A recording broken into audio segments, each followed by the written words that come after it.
protagonizó un atropello en la feria de Puente Alto. El resultado, una persona muerta y 5 heridos.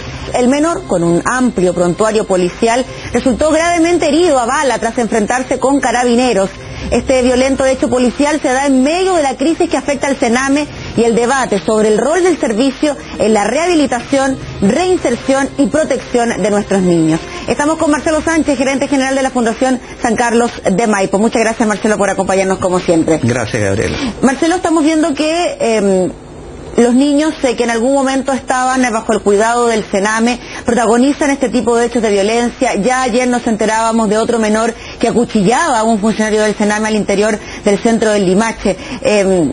¿Se salió de control lo que está ocurriendo al interior del Sename? ¿Ya no hay quien pueda poner freno a esta situación? A ver, yo creo que hay que distinguir, porque acá claramente estamos hablando de menores que son menores de 14 años, que son inimputables, que por definición la ley penal adolescente, que es aquella que le corresponde administrar Sename dentro de sus penas alternativas o de sus penas asociadas a internación, ya sea en los regímenes cerrados o semicerrados, obedece a una realidad de los mayores de 14 años. Entonces, cuando estamos hablando de los menores de 14 años, claramente este chico va a llegar al tribunal y el tribunal le va a decir, mire, usted tiene 12 años y lo va a entregar a los papás. Esa es la realidad.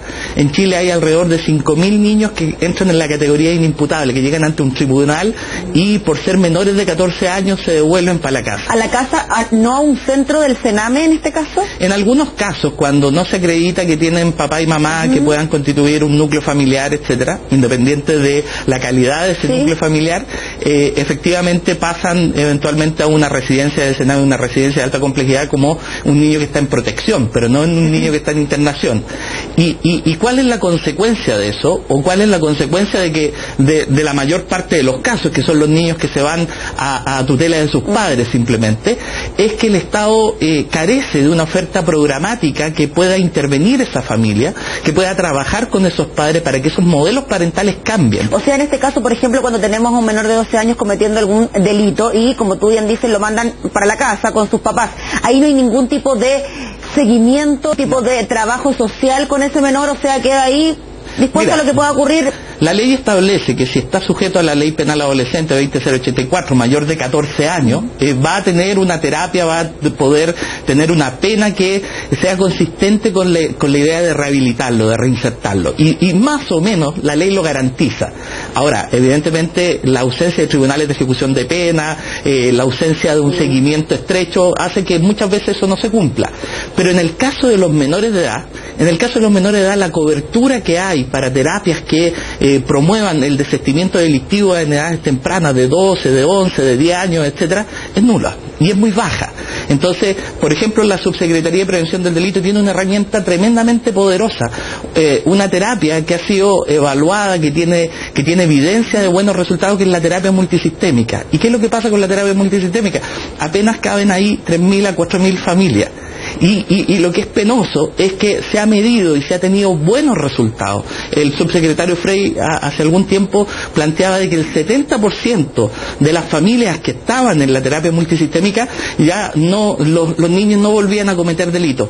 Con esos resultados no es posible, no es comprensible que la propuesta de la Subsecretaría de Prevención del Delito sea aumentar apenas un 20% la cobertura de la terapia multisistémica en términos de presupuesto. Incluso, si es que lo vemos desde el punto de vista práctico o económico, con este tipo de terapias quizás saldría más barato, de alguna manera u otra, que ese niño pueda tener una vida llevadera en vez de tenerlo internado o en un centro del Sename o bien en algún tipo de institución similar. Te doy un dato, la terapia multisistémica tiene un costo por participante de 1,5 millones de pesos.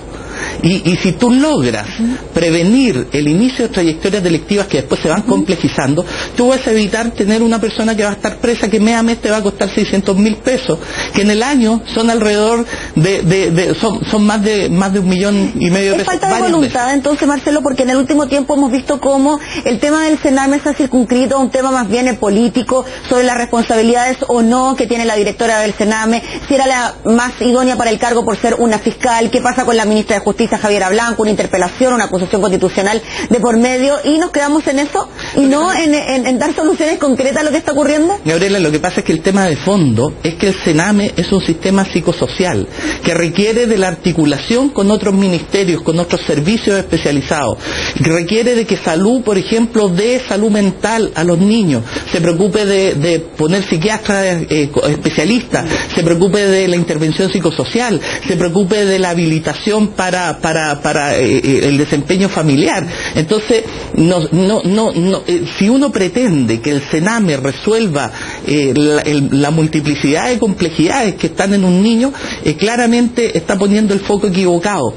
Hoy día la intersectorialidad es tremendamente necesaria para poder rescatar ese niño. Es muy necesario que los recursos que están en educación para los programas de reinserción educativa se ejecuten en eso y haya incentivos para que esos niños puedan reingresar a la educación. Y si no llegamos a cifras como las que ustedes van a conocer esta semana también, Marcelo, donde se da cuenta que el 50% de los reos en nuestro país tuvieron un paso, también por centros del Sename. Nosotros el año pasado lanzamos el estudio de exclusión de las personas privadas de libertad que hicimos con más de 2.000 internos junto con Paz Ciudadana, y ahí prácticamente 1 de cada 2 internos había pasado por un centro del Sename, es decir, el Estado no había cumplido su rol. Es más, habían iniciado sus trayectorias delictivas a los 13 años. A los 13 años en promedio. El 60% había estado en ambientes donde había droga, el 46% ya había participado en pandillas. Entonces, ¿qué te está diciendo eso? Que hay condiciones de exclusión social que superan con creces lo que puede hacer un servicio como el Sename.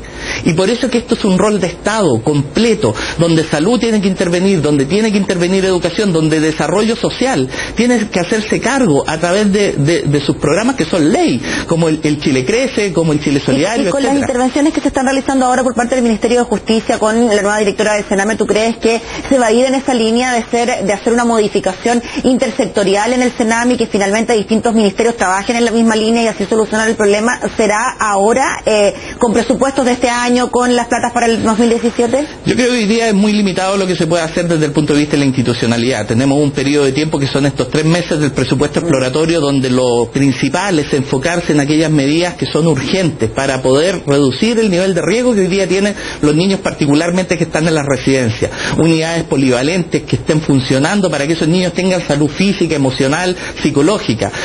Programas de reunificación familiar para poder desinternar adecuadamente, dotando de las habilidades parentales a las familias receptoras, sea de origen, extensa, de acogida o de adopción. Y por otro lado, asesoría legal, una asesoría legal que hable con los tribunales de familia para que evidentemente se vayan levantando las cautelares en la medida que van pasando los tiempos y que no se eternicen dentro de una residencia, por ejemplo.